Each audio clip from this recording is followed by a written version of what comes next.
Bueno, detalles históricos tenemos dos que tienen que ver con la aparición o la llegada de la señora, Nuestra Señora de la Candelaria. Nos dice la historia dos versiones. La primera, una de ellas, es que un pescador en su labor diaria, en la faena, pues tiró una atarraya y dentro de la atarraya, en el momento de empezar a sacar su pescado, encontraron una piedra. Entonces esa piedrecita, pues él cogió y nuevamente la devolvió al río. Y nuevamente tiraron su atarraya y al recogerla otra vez la piedra venía allí enredada. Y empezaron a detallar pues entre ellos la piedra y se dieron cuenta que tenía una figura. Luego uno de ellos tomó la piedra y la guardó y la reservó. La otra versión es que el negro liberto José Domingo Ortiz, que era un esclavo, hizo un viaje llevando a uno de los sacerdotes en esa época, para 1680, lo llevaba hacia la ciudad de Bogotá, pero que por el frío él se arrepintió del viaje por el río, de esa travesía por el río Magdalena llevando a ese sacerdote, y en la altura de Honda se devolvió. El sacerdote, en pago a esa retribución de haberlo llevado, de haberlo acompañado durante todo ese tiempo, le entregó un relicario, y dentro de ese relicario era un relicario de la Virgen. Cuando él regresó, primero hizo una estadía acá porque se encontró con la noticia de que ya lo habían liberado. Su amo lo había liberado y lo había dejado pues ya libre para que él hiciera su vida, sus jornadas y todo lo que, pues su futuro de ahí en adelante.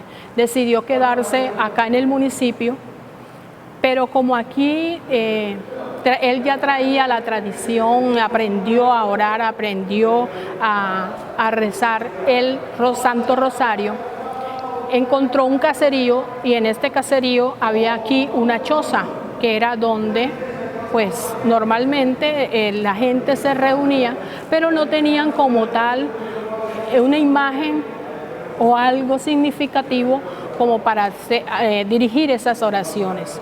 Entonces él puso su relicario, que estaba bendito, y él colocaba su relicario en esas reuniones que hacían para rezar el rosario. Era el centro para ellos reunirse allí y dirigir sus oraciones.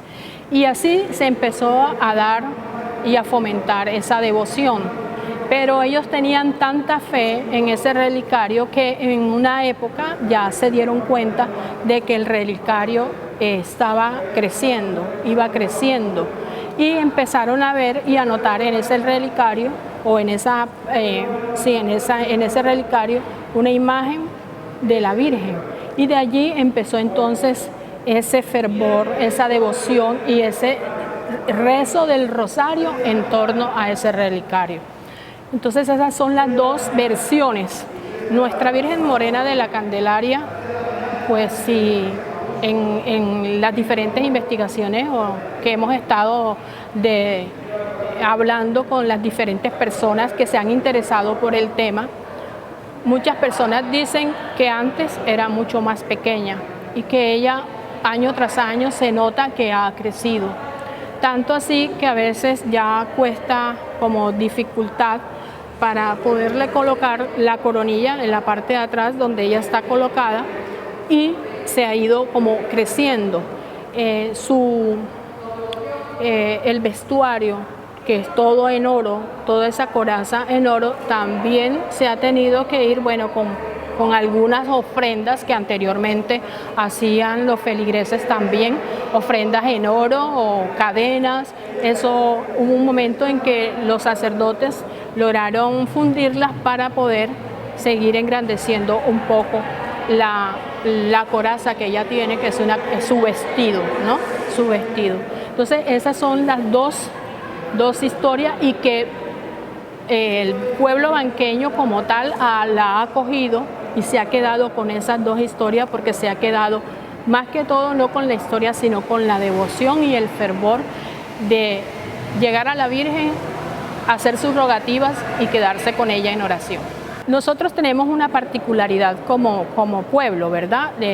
Celebramos fundación del municipio, pero al mismo tiempo tenemos la fiesta patronal, que no solamente es la Virgen de la Candelaria, sino el patrono San Blas, que es el patrono que cuida nuestras gargantas. Entonces, tenemos la dicha de tener dos patronos, pero también de celebrar el Día de la Candelaria, la fundación del municipio.